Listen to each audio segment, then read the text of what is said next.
우리 인사하겠습니다. 샬롬. 샬롬. 옆 사람 같이 인사하겠습니다. 네. 옆 사람 좌우를 보시고 인사하겠습니다. 네. 하나님 은혜가 함께 있을 줄 믿습니다. 네. 네. 여러분 가고 싶은 나라가 있습니까? 어느 나라에 가고 싶습니까? 하늘나라요. 네? 하늘나라. 하늘나라. 아, 네. 굉장히 믿음이 충만하십니다. 네, 고맙습니다. 네, 여러분 저마다 이제 가고 싶은 나라가 있을 거고요. 오늘 또 말씀의 주제가 하나님 나라인데, 네, 또 이렇게 미리 말씀을 해주셔서. 네. 사람들이 가장 선호하는 나라들이 있어요. 그죠?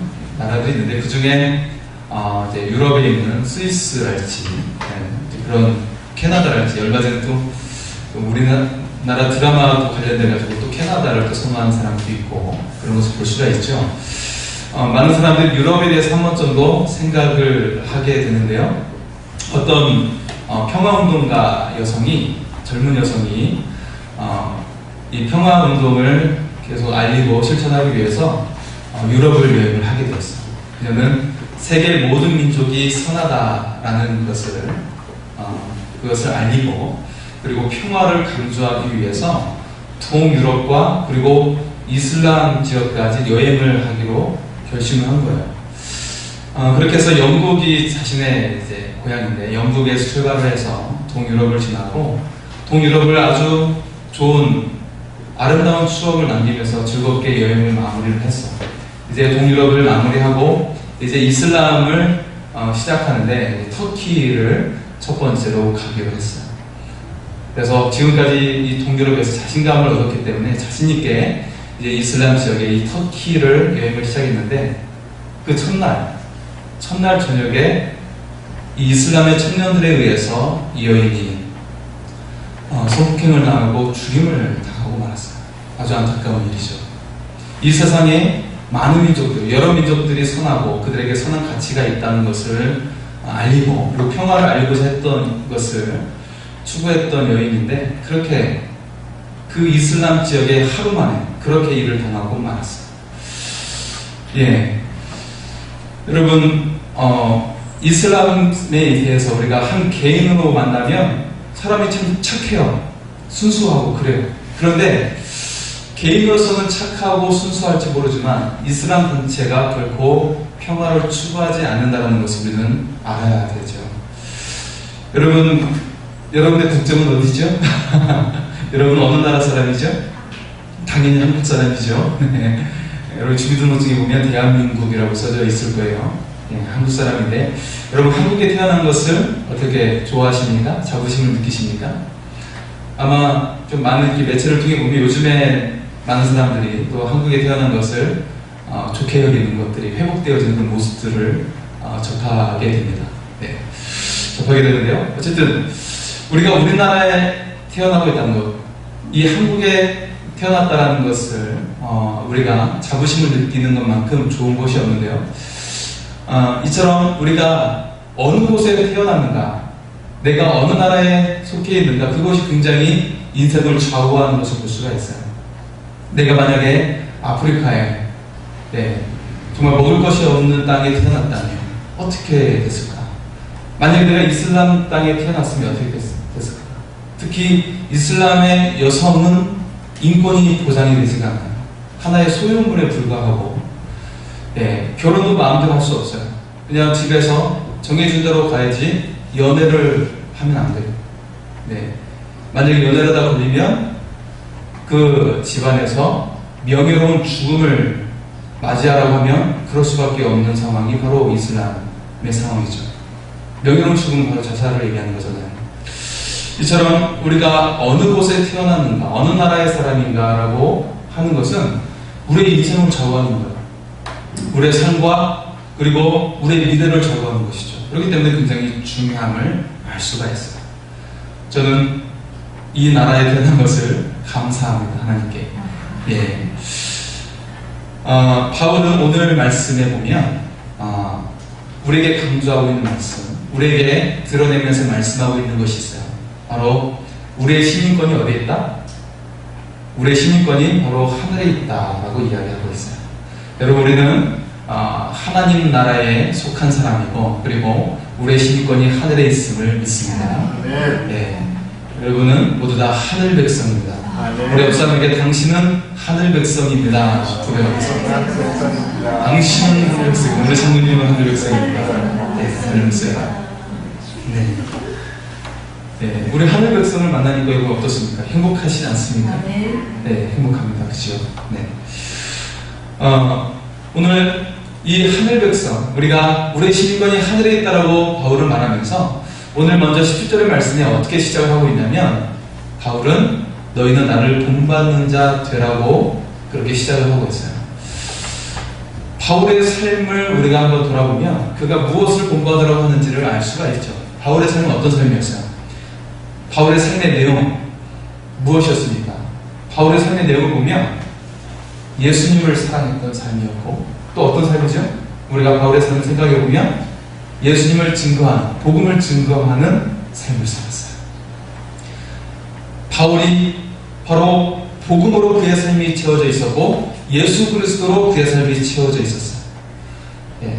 여러분, 오늘 여러분의 삶은 무엇으로 채웠습니까? 굉장히 분주하게 채웠을 거예요. 그죠? 가정을 위해서, 또 내 식구를 위해서 아주 분주하게 채웠을 겁니다. 그렇다면 여러분, 예수님을 위해서는 얼마나 채웠는지를 우리가 또 생각해 보게 되죠. 바울의 삶은 예수 그리스도로 채워져 있었고, 또 예수 그리스도를 증거하는 복음의 삶으로 채워져 있었다라는 것이죠. 그것을 본받으라고 이야기하고 있는데요. 그러면서 바울은 우리의 시민권에 대해서 이야기를 하고 있는 것이죠. 20절 말씀에 20절 말씀 같이 한번 읽겠습니다. 시작. 그러나 우리의 시민권은 하늘에 있는 자, 거기로부터 구원하는 자, 곧 주 예수 그리스도를 기다리니. 아멘. 우리의 시민권이 하늘에 있다라고 이야기하고 있죠. 우리는 하늘에 속한 사람이고 하늘 백성이라는 것입니다. 네. 따라서 하늘 시민다운 삶을 살 것을 요구하고 있어요. 이처럼 우리의 시민권이 하늘에 있고, 그리고 우리가 누구를 기다려요? 우리는 누구를 기다리는 사람이에요? 우리는 떠나간 내 님을 기다리는 사람이 아니고 바로 예수 그리스도를 기다리는 사람이죠. 네. 적금 만기 날짜를 기다리는 사람이 아니라 네, 합격 소식, 여러 가지 좋은 소식도 많겠지만 무엇보다도 우리에게 가장 근본이 되는 소식, 바로 예수 그리스도의 오심을 기다리는 자임을 믿습니다. 네. 그래서 우리가 주님 오시는 그날까지 어떻게 살아야 돼요? 바로 하늘 백성으로서 살아야 돼요. 근데 그 하늘 백성으로서 삶의 히트를 바울은 우리에게 주고 있다는 것이죠. 여러분, 바울의 삶을 보면 그의 국적은 어디예요? 바울의 국적은 그가 이스라엘 사람이면서 어떤 시민권을 가지고 있었냐면 로마 시민권을 가지고 있었죠. 그의 할아버지 로마 시민권을 가지고 있고, 이 로마 시민권을 통해서 다양한 혜택을 누릴 수가 있었어요. 그래서 그 당시에 자신의 권리를 주장할 수 있는 사람은 로마 시민인데, 로마 시민은 사실 로마에서는 그 숫자가 오히려 적은 숫자였습니다. 적은 숫자였고, 그래서 어떤 법을 제정하거나 또 무언가를 제정할 때 또 의사를 표명할 수 있는 그런 일을 했고, 자신의 권리를 주장할 수 있고, 그리고 황제의 명령이 없이는 재판을 받거나 형벌을 받지를 못했어요. 그렇기 때문에 자신의 권리를 보장받고 있는 그런 지위를 가지고 있었죠. 다시 말해서 자신의 권리를 행사하고 보호 조치를 받을 수 있는 아주 그런 특별한 혜택을 가지고 있었어요. 그런데 바울에게 이 로마 시민권이 별로 매력적이지 않았다는 것입니다. 왜 그랬을까요? 그것이 영혼을 위하거나 영생을 보장하지 않기 때문에 바울에게는 자신이 로마 시민권이 있었지만 별로 매력적이지 않았어요. 그래서 바울이 오직 자랑스럽게 여긴 것이 무엇이었어요? 바로 자신에게 하늘의 시민권이 주어진 것을 자랑스럽게 여겼다는 것이죠. 한번 따라서 할까요? 하늘에 시민권이 있는 것을 자랑스럽게 여겼다. 여러분의 시민권은 어디에 있어요? 하늘나라. 네, 여러분의 시민권도 하늘에 있음을 줄 믿습니다. 아주 자랑스럽죠? 네, 우리 옆 사람도 마찬가지죠. 옆 사람의 시민권도 하나님 나라에 있어요. 그러니까 아주 자랑스러운 사람입니다. 그렇죠? 우리 옆 사람에게 자랑스럽습니다. 인사하겠습니다. 자랑스럽습니다. 자랑스럽습니다. 네, 여러분 자랑스럽습니다. 네. 여러분이 뭐 스카이 대학을 떠나서 하나님 나라 시민권 이것만큼 자랑스러운 게 없어요. 여러분 스카이 나와봤자 저기 정선, 강원도 정선에서 뭐 하고 있어요? 이거 하고 있어요. 이게 뭐예요? 강원도 정선에 뭐가 있어요? 강원랜드가 있죠. 강원랜드에서 사역하시는 목사님을 제가 알고 있는데요. 이야기하는 거예요. 거기서 이른바 스카이 대학 나오고 대기업 다니는 그 사람들이 거기서 삶이 뭐 풍요로우니까 거기서 또 그걸 가지고 자신의 삶을 어떤 쾌락을 추구하다가 한순간에 모든 걸 날려먹는 사람들이 수없이 많더라고요. 그래서 남자들은 자기 장기각서를 쓰고 여자들은 몸을 파는 것으로 전락해버려요. 그 사람들이 평범한 사람이 아니에요. 아주 인류대학을 나오고 아주 뛰어난 머리를 가지고 있는 사람들이에요. 근데 그렇게 허망한 일을 저지르고 있어요. 왜? 그들은 하늘의 소망을 두지 않고 하늘 시민이 아니기 때문에 그렇다는 것이죠. 오늘 말씀에 나온 것처럼 그들의 신이 바로 배이기 때문에 자신의 욕심이기 때문에 그렇게 삶을 허망하게 보내고 있다는 것이에요. 여러분, 우리의 신은 누구예요? 우리는 바로 이 세상을 만드시고 우리를 사랑으로 구원해 주신 하나님이신 줄 믿습니다. 네. 그래서 우리가 정말 자랑스러워 여기는 것은 바로 우리의 시민권이 하늘에 있다는 것, 그것을 기억하시기를 소원합니다. 하나님 나라의 시민으로 산다는 것은 어떻게 사는 것일까? 바울은 우리에게 두 가지를 보여주고 있어요. 첫째는 예수님을 본받는 삶을 사는 것이에요.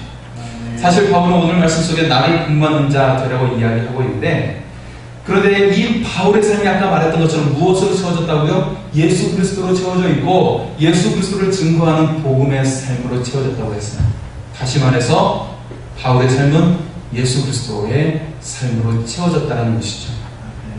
그래서 나를 본받는 자 되라는 이 바울의 말은 한마디로 예수 그리스도를 본받는 삶, 그걸 강조하고 있는 것입니다. 우리의 삶의 내용을 예수 그리스도로 채우라는 말이에요. 왜냐하면 바울의 삶은 그 모든 삶을, 이 바울의 삶의 모든 알매기는 예수 그리스도로 채워져 있었기 때문에 그렇습니다. 우리도 예수 그리스도를 닮는 삶이 되기를 소원합니다. 바울은 예수 그리스도를 위해 살았고 하나님 나라의 복음을 위해 모든 삶을 불태웠어요. 바울이 자신의 숙명을 분명히 알고 있었고 그리고 복음을 위해서 삶을 불태웠습니다. 바울처럼 예수님이라면 어떻게 할 것인가 늘 그는 염두하며 살았어요. 우리도 마찬가지로 예수 그리스도로 채우고 예수 그리스도라면 어떻게 할 것인가로 그렇게 질문하면서 살아갈 수 있는 그런 하나님의 사람이 되기를 소원합니다. 두 번째로 바울은 우리에게 말하고 있죠. 세속적인 믿음을 본받지 않는 삶을 살라는 것입니다. 세속적인 믿음을 본받지 말라는 것이에요. 18절 말씀에 보면 바울은 세속적인 삶을 살지 말라고 눈물로 교훈하고 있어요. 예, 우리 18절의 말씀을 같이 읽겠습니다. 시작. 내가 너에게 말하려거니와 이제도 눈물을 흘리며 말하노니 여러 사람들이 그리스도의 십자가의 원수로 행하느니라. 네. 여러분, 세속적인 삶이란 무엇이냐면 바로 예수 그리스도의 십자가를 원수로 여기면서 그 십자가의 원수로 살아가는 사람들이에요. 네. 이들은 그 예수 그리스도의 십자가의 고난을 무시해요. 그러면서 편한 길만 추구해요. 예. 예수님 때문에 존귀와 영광을 받는 것은 좋아해도 예수님 때문에 내가 복음을 증거하다가 멸시를 받거나 그리고 어려움을 당하는 것을 싫어하는, 그래서 편한 길만 추구하는 그런 길을 간다는 것이죠. 여러분, 그 가톨릭 성당 안에 들어가면 어떻습니까? 그 특징이 있어요. 여러 가지 성화와 그리고 성상들을 볼 수가 있어요. 사실 그것에 대해서 예수님은, 하나님께서는 그런 것들을 만들지 말라고 했지만 카톨릭이 그것을 만든 이유가 있죠. 왜냐하면 성경이 일반인들에게 허락되지 않았기 때문에. 그래서 그림과 성상으로 남긴 거예요. 성경은 오직 사제들의 것이었기 때문에 그렇게 남겨둔 것이죠. 그래서 미켈란젤로나 레오나르도 다빈치처럼 그런 성화, 위대한 작품들을 남기게 되었던 것들이 그런 이유에서이죠. 그런데 그 내용 속에 들어가 보면 그 내용이 영광스러운 모습도 있긴 하지만 대부분의 내용이 어떤 내용이에요? 고난에 대한 내용이에요. 고난에 대한 내용이에요. 네. 모두 다 어떤 성인들의 고통당했던 것, 예수님과 예수님 제자들 뿐만 아니라 성인들이 고통받았던 것, 고난받았던 것. 그래서 그 모든 성인들의 손을 보면 다 못자국이 있어요. 네, 못자국이 있고 그래요. 그래서 그런 고난을 상징하고 있는 내용들이 거의 대부분인 것을 볼 수가 있어요. 제가 청년들하고 필리핀 선교를 갔을 때, 이 필리핀은 이제 스페인의 그 지배를 받았던 곳이죠. 그래서 보면 이제 유명한 아주 거대한 성당이 있어요. 우리나라에서 상상할 수 없는 엄청난 성당들이 있어요. 있는데 거기를 쭉 보니까 대부분의 성상과 성화들이 그런 내용이에요. 그래서 때로는 두렵기도 해요. 낮에 이렇게 단체를 이렇게 쭉 보고 있지만 때때로 좀 두려운 마음도 사실 있어요. 그런 모습들이 많이 있기 때문에. 자, 어쨌든 우리 정말 진짜 알짜배기 신앙이 이 고난을 감당하라는 신앙이라는 것입니다. 그래서 십자가를 자랑하고 십자가의 그 신앙을 가지고 사는 것, 그것을 바울에게 강조하고 있어요. 세속적인 신앙이 아니라, 타협하고 편하기를 추구하는 신앙이 아니라 정말 주님을 위해서라면 고난도 달게 받을 수 있는 그런 신앙을 가지라는 것입니다. 우리가 주님을 위해서 고난도 기꺼이 받을 수 있는 하나님의 사람이 되기를 소원합니다. 그래서 오늘 바울은 세속적인 믿음을 경계하고 십자가의 복음을 가지고 복음의 삶을 살라고 이야기하고 있어요. 이 복음에서 빠져서는 안 되는 것은 바로 그리스도의 십자가이죠. 세속적인 믿음을 버리고 예수님을 본받는 그런 삶을 살기를 소원합니다. 그래서 주의 영광으로 가득한 하늘 백성이 되기를 소원합니다. 자, 우리는 하늘의 시민권을 가진 자답게 살아야 하는데 곧 하나님의 사람으로 살 수 있어야 돼요. 그렇다면 성경에서 말하는 하나님의 사람의 특징이 어떤 것들이 있을까요? 제가 세 가지를 소개하고자 합니다. 우리가 하나님의 사람으로 대표할 수 있는 사람을, 저는 세 사람을 생각해 보았습니다. 바로 다니엘과 다윗과 엘리야에 대해서 생각을 해봤어요. 네. 이 다니엘의 삶, 그리고 다윗의 삶, 엘리야의 이 삶들의 특징을 보면 오늘 우리 시대를, 우리가 이 시대를 이기면서 살 수 있는, 믿음의 사람으로 우뚝 설 수 있는 그런 믿음의 특징을 우리에게 보여주고 있어요. 첫 번째로 거절할 수 없는 믿음을 가진 뜻을 정한 사람이었다는 것이죠. 뜻을 정한 사람. 우리가 누구를 생각할 수가 있죠? 바로 다니엘을 생각해 볼 수가 있어요. 예. 여러분, 하나님을 만난 사람은 세상의 것으로 인해서 즐거워하지 않습니다. 세상의 것에 대해서 타협하지 않지요. 다니엘이 자신의 나라가 이스라엘이 멸망당해서 바벨론에 끌려가잖아요. 근데 그는 귀족 출신으로서 이 바벨론의 궁전에서 섬기는 자가 되죠. 그래서 이 많은 청년들 가운데 그들이 교육을 받는데 바벨론의 우상에게 바쳐진 음식을 먹어야 했고 그들의 교육 방식을 따라야 돼. 왕의 명령을 어기면 어떻게 돼요? 죽음이에요. 네. 바벨론의 왕이 얼마나 잔인했습니까? 느부갓네살이 얼마나 잔인했습니까? 그 왕의 명령을 거역하면 안 되는 것이죠. 그런데 다니엘이 어떻게 이야기하죠? 그 우상에게 바쳐진 음식, 그 음식으로 인해서 더럽히지 않고 요구하는 거예요. 내가 채식만 먹겠습니다라고 요청하면서 만약에 나의 얼굴이 그것으로 인해서 약해 보이거나 그렇다면 당신의 방법을 따르겠습니다라고 이야기하는 것이죠. 다니엘은 믿음으로써 그렇게 이야기했고 하나님께서 은혜를 베풀어 주셔서 그의 용모를 뛰어나게 다니엘과 그 세 친구들의 음모를 뛰어나게 만들어 주셨어요. 그래서 그 믿음을 지켜나갈 수 있도록 하나님께서 인도해 주셨어요. 바로 다니엘은 이 바벨론 포로로 끌려가서 왕궁에 있으면서 뜻을 전한 믿음으로 자신의 믿음을 지켜나갔다는 것이죠. 세상과 타협하지 않았다는 것입니다. 그래서 우상에 바쳐진 음식으로 스스로 더럽히지 않았다는 것입니다. 여러분, 오늘날 세상에서도 보면 하나님의 거룩한 기준을 가지고 살아갈 때에 많은 공격을 받을 수가 있어요. 이 세상으로부터 공격을 받을 수가 있습니다. 세상의 욕심을 따라 물질과 쾌락을 일삼는 삶을 사는 그런 경우들을 맞이하는 경우들이 많이 있죠. 그런데 다니엘처럼 우리가 하나님의 향해서 뜻을 전하고 믿음을 지켜나갈 수 있기를 소원합니다. 세상의 즐거움과 유혹을 거절하고 뜻을 전한 믿음이 있기를 소원합니다. 자, 두 번째로 볼 수 있는 사람은 바로 하나님을 믿는 그 신앙을 지키는 세상이 감당치 못한 사람이 되기를 소원합니다. 하나님을 만난 사람은 세상이 감당치 못하는 사람인 것이죠. 다윗은 모든 사람이 두려워하는 골리앗 앞에서 담대히 섰습니다. 그리고 만군의 하나님의 이름으로 다윗은 골리앗을 향해 달려갔다는 것이죠. 다윗은 세상이 감당할 수 없는 하나님의 사람이었어요. 여러분, 우리가 만약에 골리앗과 같은 그런 거대한 자 앞에 섰을 때, 그 원수와 그 대적 앞에 섰을 때 어떻게 해야 될까요? 우리의 삶 앞에서 정말 내가 감당할 수 없는 문제에 직면했을 때 어떻게 됐을까요? 내가 정말 이겨나갈 수 없는 그런 큰 슬픔과 고통을 만났을 때 여러분 어떻게 하겠습니까?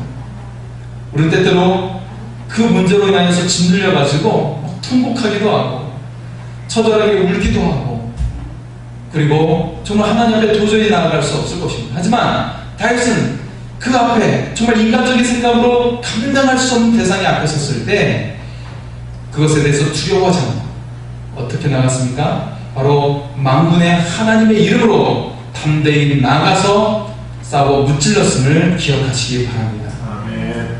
우리가 믿음으로 담대히 나간다는 것, 하나님의 사람으로 선다는 것은 세상이 감당할 수 없는 사람으로 서게 되는 것임을 믿으시기 바랍니다. 아멘.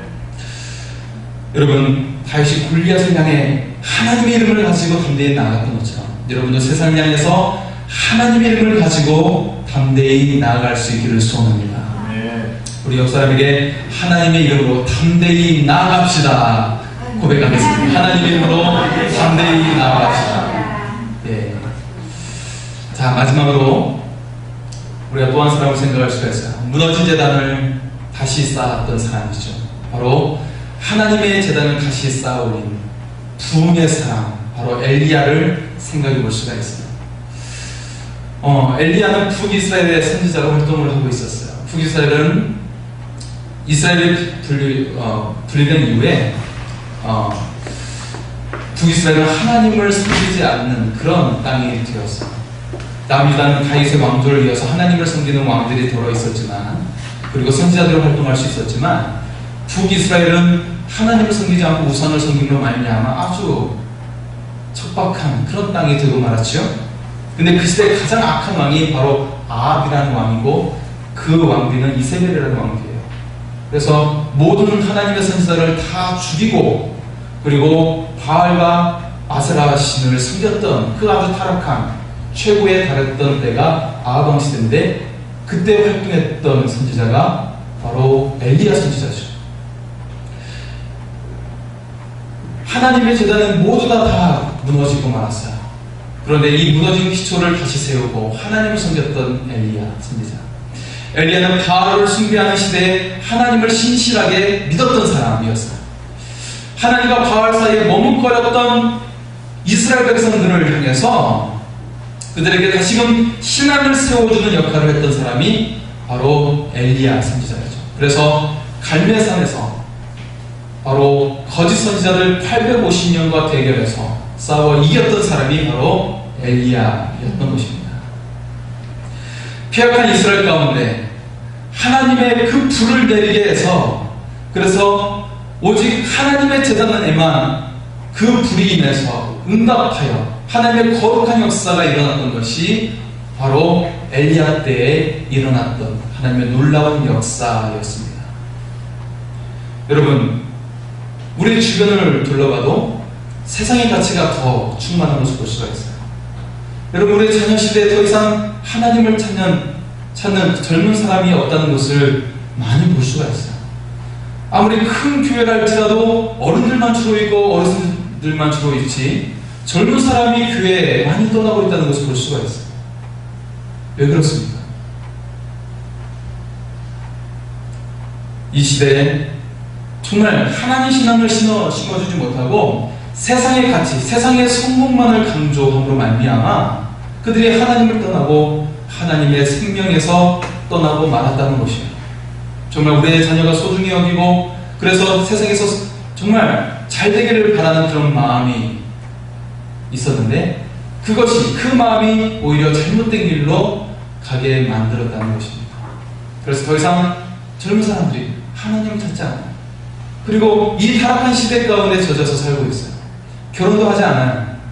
하지만 그 이전에 혼전 순결을 잃어버린 채 살고 있는 많은 젊은이들이 많이 있고 세속적인 가치관이 지배적인 삶을 살고 있는 많은 사람들이 있다는 것을 우리가 보고 있습니다. 결혼도 하지 않아요. 자녀를 낳지도 않고 그리고 더 어린 자녀일수록 그것을 많이 볼 수가 있어요. 우리도 멀잖아 유럽처럼 하나님을 잊어버리는 시대가 왔다라는 것이죠. 자, 무너진 신앙의 기초를 다시 세울 수 있기를 소원합니다. 엘리야처럼 아무도 하나님을 부르지 않는 이스라엘 땅이 되어버린 그 땅에서 아무도 하나님의 선지자가 남지 않고 하나님을 부르는 사람이 없었던 그 땅에서 엘리야는 하나님을 부르짖었습니다. 엘리야의 하나님, 나의 하나님, 주여 이 제단에 불을 내려 주옵소서. 우리가 이 기도로서 이 시대를 향해서 기도할 수 있기를 소원합니다. 하나님, 이 시대에, 이 나라에, 내 가정에 불을 내려 주옵소서. 그래서 무너진 기초가 다시 세워지게 하여 주옵소서. 그 기도를 올릴 수 있기를 소원합니다. 우리는 하늘의 시민권을 가진 사람입니다. 우리는 땅이 아니라 하늘에 속한 사람인 줄 믿습니다. 한국에 있는 미국 대사관은 누구의 땅이에요? 한국의 땅이 아니라 미국의 땅이에요. 미국의 통치가 임하는 곳이기 때문에 그렇습니다. 한국에 있는 인도네시아 대사관은 한국의 땅이 아니라 인도네시아의 땅이에요. 왜냐하면 인도네시아의 통치가 임하기 때문에 그렇습니다. 마찬가지로 하나님을 믿는 사람들이 거하는 곳은 대한민국 땅이 아니라 하나님 나라의 땅인 줄 믿습니다. 우리 그리스도인이 있는 곳은 바로 하나님 나라인 줄 믿습니다. 왜냐하면 하나님 나라의 통치가 하나님의 통치가 임하는 곳이기 때문에 그렇습니다. 그래서 여러분은 보통 사람이 아닌 것이죠. 여러분은 하나님 나라에서 파송된 누구예요? 하나님 나라의 대사예요. 그 나라의 대사는 그 나라의 통치권자를 대신하는 역할을 합니다. 그 나라를 대표하는 역할을 하는 것이에요. 그래서 여러분을 통해서 하나님께서는 역사하시고 일하실 줄 믿습니다. 한번 따라서 할까요? 하나님께서 나를 통해 이 땅에 일하시고 이 땅에 역사하신다. 할렐루야. 왜 그래요? 내가 하나님 나라의 대사이기 때문에 그렇습니다. 한번 따라서 할까요? 나는 하나님 나라의 대사이다. 그런데 그 대사가 일을 제대로 안 하면 어떻게 돼요? 일을 하면 반드시 그 나라의 복을 받은 자로서 책임을 묻게 되는 것입니다. 여러분, 우리가 하나님 나라의 대사로서 하나님을 대신하는 삶을 살아야 돼요. 그리고 하나님 나라를 대표하는 삶을 살아야 합니다. 그렇지 않다면 반드시 하나님 우리에게 묻게 되는 것이에요. 네가 하나님 나라를 대표하는 자로서 합당한 삶을 살았니? 네가 나를 대신한 삶을 살면서 합당한 삶을 살았니? 라고 묻게 되는 것이에요. 그래서 우리가 어떻게 살 것인가? 바로 하나님을 대표, 하나님 나라를 대표, 교회를 대표하는 삶을 살 수 있기를 소원합니다. 내 삶이 교회와 분리된 삶이 아니라 교회에서와 마찬가지로 가정에서도 세상에서도 똑같은 믿음의 삶을 살 수 있기를 소원합니다. 우리가 이처럼 믿음으로 하나님을 믿고 살아갈 때 하나님의 거룩한 역사가 우리의 삶 가운데 일어나게 될 줄 믿습니다. 여러분, 예수 그리스도께서 오실 때 우리에게 무엇을 보실까요? 오늘 분명 말씀 속에서도 보면 우리가 우리의 신분이 하늘에 있고, 그리고 우리는 구원하는 자, 곧 주 예수 그리스도를 기다린다라고 이야기하고 있어요. 하늘 신분을 가진 자로서 우리는 주 예수의 오심을 기다리는 자라고 이야기하고 있는 것입니다. 그렇다면 예수 그리스도께서 오실 때 과연 우리에게 무엇을 보실까? 누가복음 18장 8절은 우리에게 말씀합니다. 내가 너에게 이르노니 속히 그 원한을 풀어주시라. 그러나 인자가 올 때에 세상에서 믿음을 보겠느냐 하시니라. 무슨 말입니까? 예수 그리스도께서 오실 때 우리에게 보는 것은 과거의 화려한 신앙이 아닙니다. 사람들에게 칭찬받았던 일이 아닙니다. 세상에서 어떤 학력을 얻고, 그리고 재산을 얻고, 그리고 자랑을 얻었던 것을 보시는 것이 아닙니다. 그리고 부호의 신앙을 보는 것도 아닙니다. 하나님께서, 우리 주 예수 그리스도께서 다시 오실 때 우리에게 보시고자 하는 것은 바로 우리에게 믿음이 있는가를 보신다는 것입니다. 그리스도를 향한 믿음이 있는가, 그것을 우리에게 보신다는 것입니다. 여러분, 우리가 주님을 오실 때까지 우리의 믿음을 우리가 지켜나갈 수 있기를 소원합니다. 주 예수의 오시는 그날까지 그리스도를 향한 믿음을 붙잡고 살아갈 수 있기를 소원합니다. 여러분, 그냥 내 삶 가운데 남겨진 걸 가지고 신앙생활하는 것이 아니라 내 마음의 중심으로서, 내 삶의 중심으로서 예수 그리스도를 믿으며 살아갈 수 있기를 소원합니다. 우리의 모든 삶의 가치가 예수 그리스도를 믿는 신앙으로 채울 수 있기를 소원합니다. 사랑하는 성도 여러분, 우리의 삶을 그냥 살아가겠습니까? 아니면 믿음의 삶을 사시겠습니까? 믿음의 삶은 내 뜻과 계획으로 사는 것이 아닙니다. 주님께 묻고 주님의 뜻과 주님의 인도하심을 따라 살아가는 것입니다. 그렇다면 매일 이 하루를 시작할 때 주의 말씀에 대한 묵상으로 시작을 해야 되는 것입니다. 그것이 바로 내 삶의 주인을 예수 그리스도라고 인정하는 삶이 되는 것입니다. 그게 바로 믿음의 삶을 살아가는 것입니다. 우리의 삶이 하늘 백성으로서 믿음으로 담대히 살아갈 수 있기를 소원합니다. 그래서 하나님의 비전을 나의 비전으로 삼고 하나님의 거룩하고 놀라운 일을 감당하는 하늘 백성이 될 수 있기를 소원합니다. 우리 말씀을 의지해서 합심하여 기도하겠습니다.